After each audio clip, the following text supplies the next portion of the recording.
They were innocent. We read in the last verse of chapter 2, the man and his wife were both naked, and they felt no shame.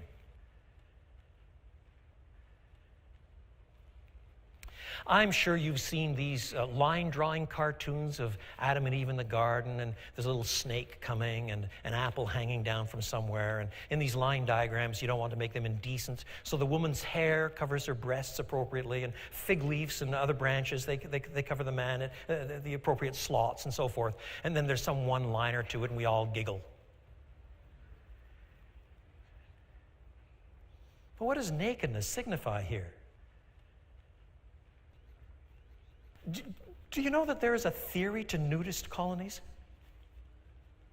Oh, I know some nudist colonies are merely an excuse for rounds of orgies. I know that. But the best nudist colonies, if I may speak of nudist colonies on a moral scale, the best nudist colonies had a certain kind of philosophy to them. The idea was that if you could be completely open and transparent in one domain, then sooner or later you could foster openness and transparency in every domain.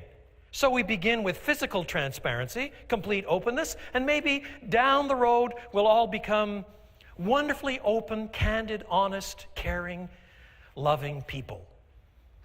Never works. But that's the theory.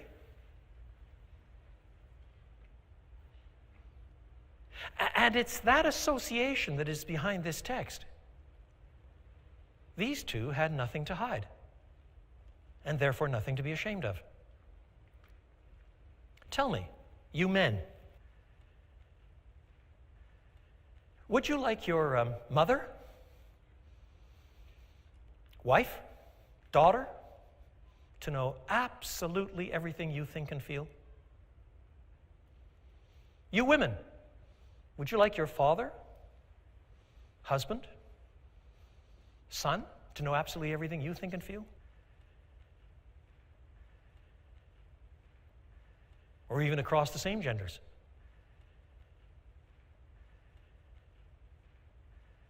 We hide all kinds of things, don't we?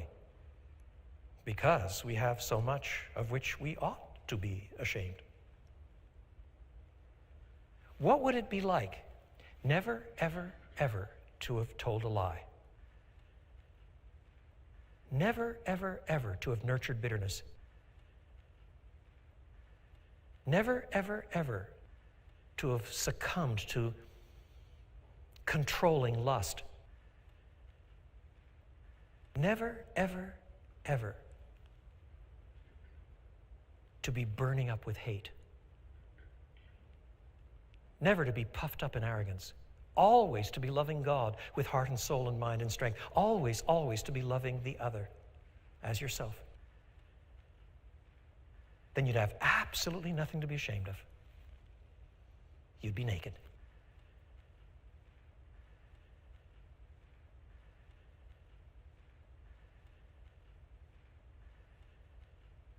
No wonder the very word Eden means delight.